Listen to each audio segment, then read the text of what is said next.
We are going live right here on Substack, and this is going to be going out to on podcast. I'm Christina Proctor. I am a productivity coach as well as one that works with a lot of executives and organizations when it comes to change management, setting goals, keeping them, and understanding why change and habit development at work is so hard. So, a big thing that I am going to hit on today is inviting you to try a new framework out. When I'm working with, especially new clients, it is very common for people to see what they want, which is the outcome, and then they stop there, and they don't necessarily think about what needs to be true for them to get there. They think about it, but they don't have actions around it. And we need to make sure that we define our goals and scale our habits. We do that through a couple of different ways. I'm going to go over a very simple framework I use with my clients today. And it's called the good, better, best framework. That is what we're diving into today. And I am currently running the Achievement Lab. There's going to be a new cohort going live for the month of December. You'll be able to sign up here in the next week. And when you do sign up early, you are able to get a one-on-one free with me, along with a downloadable PDF of my how to make goals a little bit more friendly. It was made with ADHD brains in mind. And I will tell you, if you are experiencing overwhelm, burnout, exhaustion, and you just need some structure to set some goals up, this is a good tool for you to use as well. So with the Achievement Lab, what we're focusing on this week are goals. And so the Achievement Lab is my 3-month cohort where we focus on achieving the things that you want to achieve and figuring out how to get there. That is the biggest thing, is that when you want to be an intentional leader, either for yourself or for organization, giving yourself the support that you need in order to make things happen. So I don't know about you, but I've been in positions before where I've written the same goal over and over and over and over again. And designing goals was not my forte at the very beginning of my corporate career and just in life in general. I am going off some notes, so you'll see me sliding in there. I always have notes out. I've got a notebook and my notes on my screen. So we're not going to talk about motivation today because I think motivation is something that people use for two things. One is it's a scapegoat sometimes to say, I just don't have motivation to do it.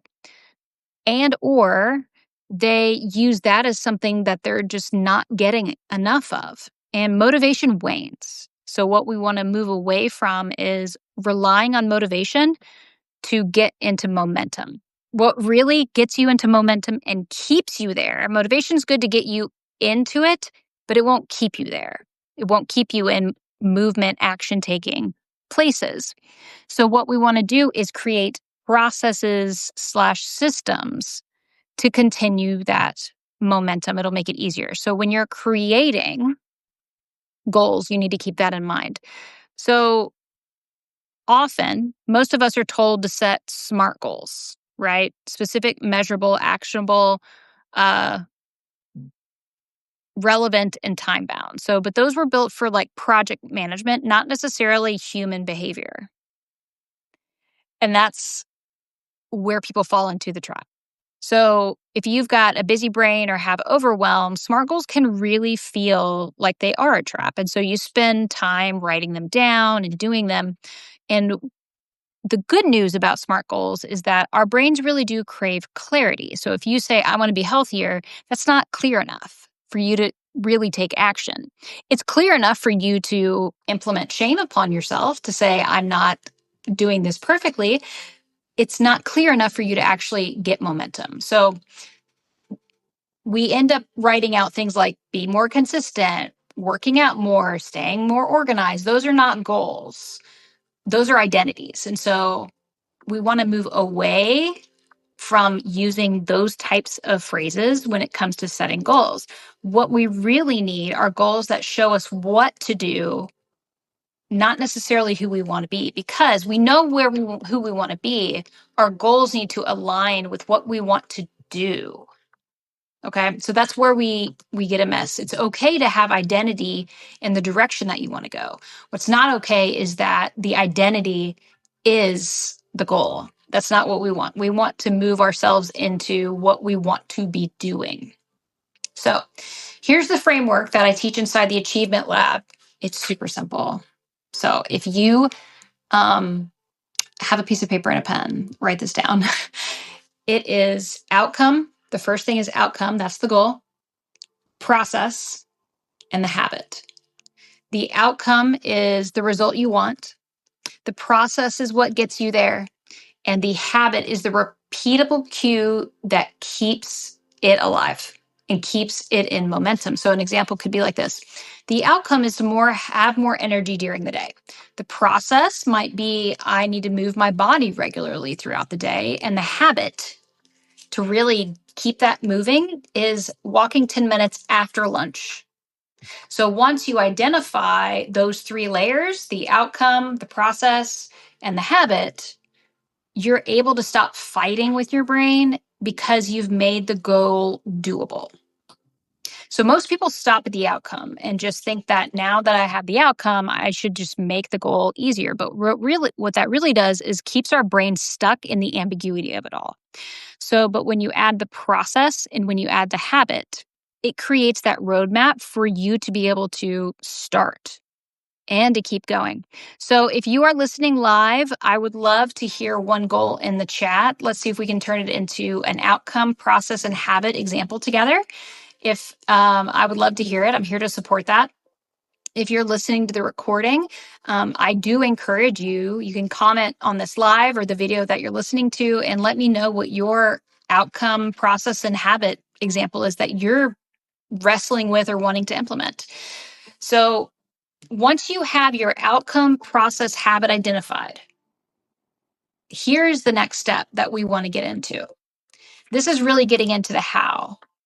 This is the second framework. So we've got outcome, process, habits is the first framework to get us started. To keep us going, we want to implement something that gives us momentum regardless of our energy levels throughout the day, because our energy throughout the day, throughout the week, ebbs and flows. And we want to recognize that because that's what gets us in trouble, is thinking we can only execute the habit in this perfect way. This could be personal, this could be professional in your workplace. So what is this framework? It's called the good, better, best model. Okay. So we want to recognize our energy changes daily. Our sleep patterns change, our life changes. We have low energy days, we have high energy days. So this gives you 3 ways that you can win to continue to reach your outcome. So we'll continue on with the example we had above, which is for the outcome, process, habit, that we were really focusing on. Like the habit was walking 10 minutes after lunch. So in the good, better, best model, the good version would be walking 10 minutes after lunch or walking 10 minutes after lunch. A better version of that could be walking 15 minutes and filling up your water bottle. A best version of that could be walking 20 minutes and stretching before bed. So this framework specifically lets you say, I'm showing up differently today. Instead of I failed again, we want to give ourselves permission to scale. This is scaling. This is scaling yourself. If you've ever wanting to scale your business, your team, it starts with you as the leader. And that's why in the Substack, a lot of the stuff I talk about is being the intentional leader. And that's what good, better, best does. It also helps us release perfection and it keeps that momentum going. So consistency is not about sameness. It's about sustained direction. Okay, I want to do a quick exercise. I'm going to give you a quick exercise. So I want you to grab a piece of paper or your notes app. And I want you to write down one goal you've been repeating for months. Months. You can pause this. Next, I want you to write it out using the formula: outcome, process, habit. What is the outcome I'm trying to achieve? I want to feel better going up the stairs. Like I don't want to get winded going up the stairs. What's the process to help you get there? Do the stair machine when I go to the gym. The habit could be every Tuesday after work, I go to the gym with my friend and I do the stair machine for 10 minutes. Now add the good, better, best version. A good version of that could be I don't go to the gym, but I walk uphill on a very steep hill in my neighborhood for 10 minutes. A better version of that is I get to the gym and I do the Stairmaster, or I do an incline on a treadmill for 5 minutes, and then I move on to something else.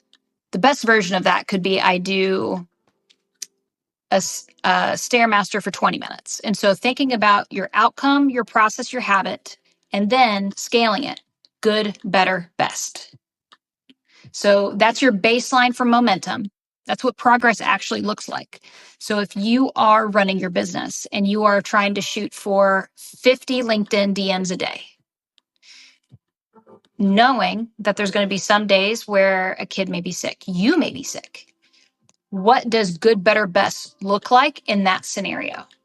Now, once you have that, it is really important to figure out and move away from, well, I know that I'll always just do the good version. Great. So you have some momentum. Maybe that's where you need to be right now. Or what does accountability look like for you to continue to go up to the good, better, best on days where you have that energy? So there's additional questions that you can do along the way. Think about what derails you, what drives you to maybe only do the good version day after day.